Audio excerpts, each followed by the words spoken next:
La parole est à Monsieur Jean Leonetti.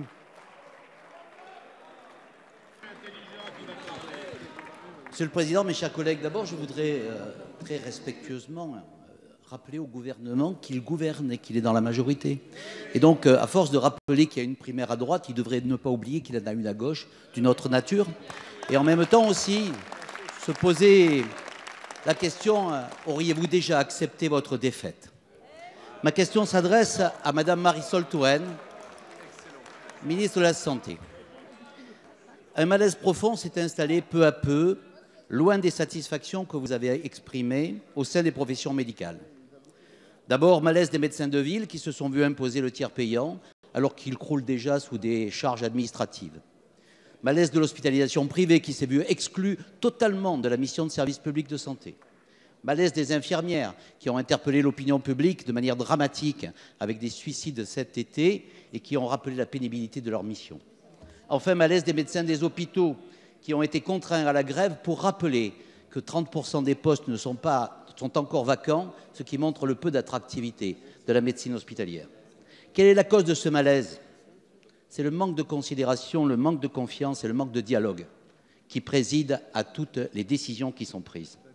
Il ne faut pas, comme vous le faites depuis 4 ans, toujours essayer d'opposer, non pas la droite contre la gauche, mais les patients contre les médecins, le privé contre le public, la médecine libérale contre la médecine hospitalière. Je sais qu'en période de fin de mandat, les cadeaux vont se multiplier. Mais plus encore que des moyens financiers, la Fédération hospitalière de France vous réclame la considération, je cite, la confiance et une politique globale.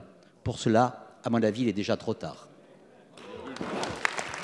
Merci. La parole est à Madame Marisol Touraine, ministre des Affaires sociales et de la Santé. Monsieur le Président, Mesdames, Messieurs les députés, Monsieur le député Leonetti, mais je pourrais répondre aussi de la même façon à votre collègue Gilles Carrez, que je remercie d'abord d'avoir acté le rétablissement des comptes de la sécurité sociale.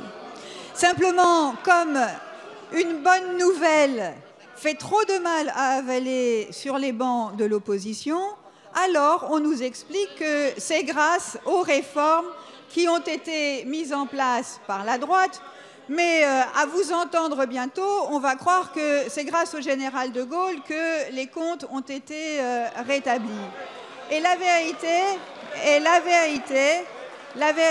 c'est que c'est notre action. Et vous savez, la réforme de 2010 que j'ai combattue, je n'ai jamais contesté qu'elle apportait une contribution au rétablissement. Parce que moi, Mesdames et Messieurs les députés de l'opposition, je ne suis pas sectaire.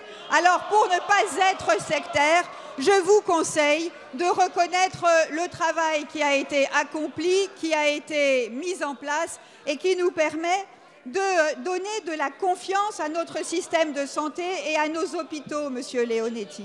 Et le plan en faveur de l'attractivité des carrières hospitalières est un plan majeur pour que les praticiens hospitaliers puissent s'implanter dans des hôpitaux qui ont besoin de bras, dans des spécialités qui manquent de professionnels et dans des territoires qui manquent de professionnels. De la même manière que des mesures ont été mises en place pour que des médecins libéraux s'installent dans des territoires ruraux ou urbains en difficulté. Et ça n'est pas en les opposant précisément, monsieur le député.